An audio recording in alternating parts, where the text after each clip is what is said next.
নমস্কার। শ্রী আম্মা ভগবান শরণম।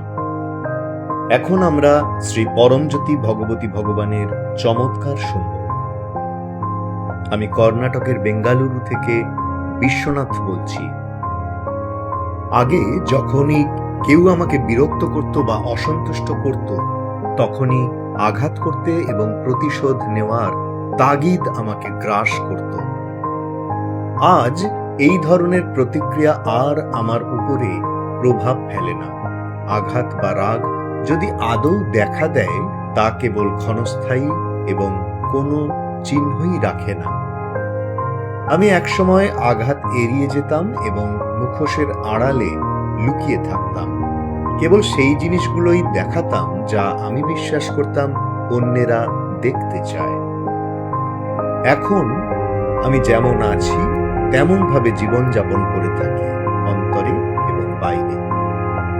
আমি আমার চিন্তা ভাবনা, অভ্যন্তরীণ সংলাপ এবং আবেগগুলি স্পষ্টভাবে প্রত্যক্ষ করতে পারি, আমিত্বের সাথে সেগুলিকে একত্রিত না করে।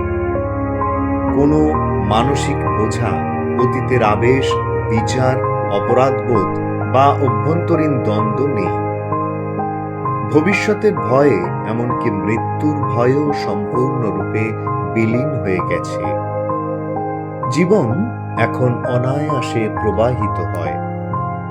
আমি বেশিরভাগ সময়ে বর্তমান মুহূর্তে অধিক ধৈর্য, শক্তি এবং আত্মসমর্পণের সাথে দিন যাপন করি।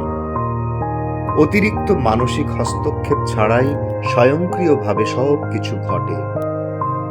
শ্রী পরমজ্যোতি ভগবতী ভগবানের ঐশ্বরিক উপস্থিতি গভীরভাবে আমার জীবনের বাস্তবিকতা হয়ে উঠেছে। আমি আমার অন্তরে তাঁদের বাস করতে অনুভব করি এবং পৃথিবী, গাছ, পাখি এবং সমস্ত অস্তিত্বের মধ্যে তাঁদের দেখতে পাই। মাঝে মাঝে মনে হয় যেন কেবল শ্রী আম্মা ভগবানই আছেন। করুণা এবং কৃতজ্ঞতার স্থিতি ক্রমশ গভীর হয়েছে।